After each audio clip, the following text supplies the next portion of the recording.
What's up, my wizards? Dev from SBMTG. Yet more spoilers. I think we got like 6 or 7 to talk about today. I'm going to bookend it with things that I'm really interested in, but mostly just really good stuff for the limited environment today. But there is some really exciting stuff too. Let's check it out. I'm going to start with something that I don't think people are really evaluating exactly right. People aren't as excited about this as I think maybe they should be. This is Dimensional Infiltrator. And I'm not going to go all in on this card, and here's the translation, by the way. But I will say this card looks extremely attractive to me. We just saw a 2-mana, 2-power flyer in black yesterday. Now we get one in blue, and this one has flash, which, like, you really can't underestimate how good flash is. You know, I was just talking yesterday, too. A lot of people like Simic Flash. This goes directly into that and is incredibly strong, even if it didn't have the last ability, which is there. So it can protect itself, one, but also it's a May ability. You can just pay the 2, exile the top card of their library, and choose not to get this back into your hand or whatever. That's actually pretty sweet right there. You can just, and it doesn't tap to do that, by the way, and is able to mill them. That's always good, and protects itself. There's a lot of ands on this card. I really, really like it. I can't stress enough that I think this card is a sleeper. Just really above curve for the mana cost, and I think that the card is actually very good and playable, honestly, and I'm going to go out on a limb here and say playable in multiple formats. On to some limited treats here. We've got Relief Captain, first of all. Looks underwhelming at first glance, but in limited, this is more than fine, you know. A good bread and butter card. It buffs the rest of your team when it comes into play, too, you know. In Sealed and Draft, you'll probably have a couple of guys by the time you play this. And it's 6 power for 4 mana. That's always good. I think there's a lot to like about it. Obviously, not going to break Constructed in any way at all. But if we're just looking at limited and sealed for this, you know, this set, it's a very good card. This is Jwar Avenger right here. Jwar Isle. It's a weird word.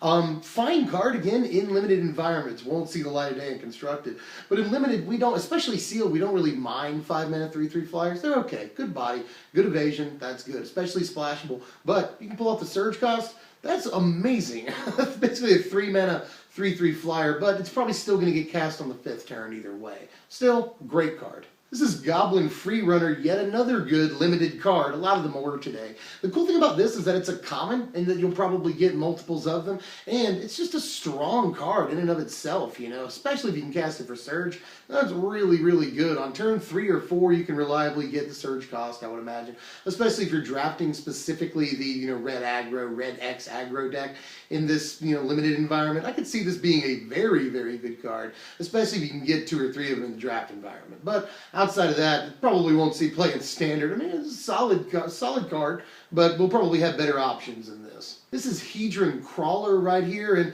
again, fine card. This is another thing that sort of solves the colorless mana issue in draft and sealed, but probably won't do anything at all in constructed, you know. I'm pretty sure this is the exact same card as Mannequin with 1 less power, so that's not good either. But again, in limited, ramps you. That's one thing it does. Not a particularly good blocker, but ramps you and provides the colorless mana you'll need, especially if you're trying to get, like, pull off a colorless splash. Here's Void Shatter, and it's Dissipate. This is, hey, Dissipate, you're back. Except that you're colorless now, so I guess that is better, maybe? Probably better. But in any case, look at that art. I just want to say that. The art is going to look really, really good in foil, so that's going to be cool. Isn't that right, Julie? Art's going to look super sweet in foil, Julie. But aside from that, I'm just super happy that this is back, you know. I was a control player for a really, really long time. Now I hate playing against control. That's the whole point of control, right? But this is a great card for them. They're probably super stoked that they have this piece right now. They've been wanting this. I'm sure they had Scattered to the Winds before, but in this format, especially full of Tassigers and Jaces and Dim Protectors and all that, this card is just fantastic. This, I think, is probably the most exciting thing spoiled all day, honestly. And I really, really do like that blue flash flying thing. That thing's awesome. But this, again, is an under-evaluated card. It definitely has its defenders. But this is Warping Wail, the sort of Eldrazi Command is what people are calling it. I really wish it was Choose 2, but that would probably be busted. But all the options on this are more viable than they appear, especially in Standard. I think it's a good sideboard card against control decks. And control, I think, does get slightly stronger with the release of the set. I mean, we just saw Dissipate is back and it's colorless now. That's pretty cool. Control players will like that. But this, what I mean by against control, is that it kills unflipped Jaces, actually exiles unflipped Jaces. So no tricks with Tasker, Dim Protector, Kolaghan's Command, Ojutai's Command, none of those tricks apply in this case. You exile the Jace. And also it will counter sorceries like Radiant Flames or Languish or Planar Outburst or any, mass removal that they're trying to play. That's awesome. Not only that, but it also creates a chump blocker for you, or it can ramp. But that third ability actually does two different things. On the second turn, at the end of their turn, if we play it then, it basically, ensures that we will be able to play our 3-drop for the most part, which is cool, which is very important if we're feeling like we're going to be low on mana or we're going to get screwed. That's actually a pretty cool thing to be able to do, and creating a chump blocker on an open board is actually much better than it looks too. So all of the options on the card look much more flexible than they do at first glance. And even in Modern, that second mode could do some work.